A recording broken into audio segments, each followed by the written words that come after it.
সারা বিশ্বের প্রভাবশালী ৫০০ মুসলিম ব্যক্তিত্বের তালিকায় স্থান পেয়েছেন বাংলাদেশের অন্তর্বর্তী সরকারের প্রধান উপদেষ্টা ডক্টর মোহাম্মদ ইউনূস। এ তালিকায় তিনি ৫০তম অবস্থানে রয়েছেন। শীর্ষে রয়েছেন জর্ডানের রাজা দ্বিতীয় আবদুল্লাহ বিন আল হুসাইন। জর্ডানের রাজধানী আম্মান ভিত্তিক প্রতিষ্ঠান the royal Islamic strategic studies centre RISSC ১৬তম বারের মতো বিশ্বের প্রভাবশালী মুসলমান ব্যক্তিদের এ তালিকা প্রকাশ করেছে। তাতে বাংলাদেশ থেকে রয়েছেন doctor Yunus. The Muslim 500 the world's most influential Muslims শিরোনামের এই তালিকাটি ২০০৯ সাল থেকে প্রতি বছর প্রকাশ করা হয়।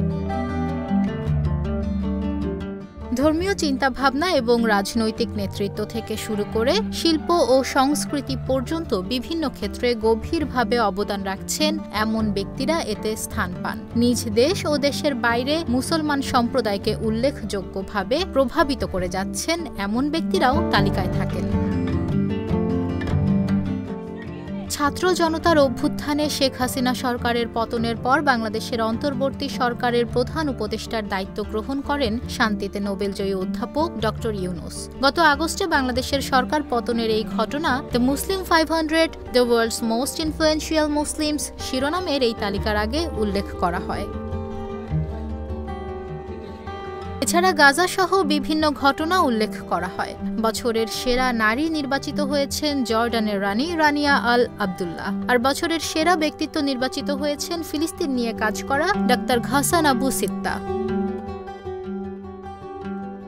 তালিকায় ইরানের ধর্মীয় নেতা আয়াতুল্লাহ আলী খামেনি চতুর্থ, তুরস্কের রিসেপ তাইয়েপ এরদোয়ান অষ্টম, সৌদি যুবরাজ মোহাম্মদ বিন সালমান ১২তম, ফুটবলার মোহাম্মদ সালাহ ৩৯তম অবস্থানে রয়েছেন। তালিকায় ডক্টর ইউনূসের নামের সঙ্গে বলা হয় তিনি একজন বাংলাদেশি অর্থনীতিবিদ ও সামাজিক নেতা। মানুষের অধিকার প্রতিষ্ঠিত করতে সংস্কারের কথা বলেছেন তিনি। দেশকে নতুন করে সাজানো শুরু করেছেন। এমনকি রোহিঙ্গাদের নিয়েও বিভিন্ন মহলে শুরু করেছেন আলোচনা। তাকে গরিবের ব্যাংকার বলা হয়।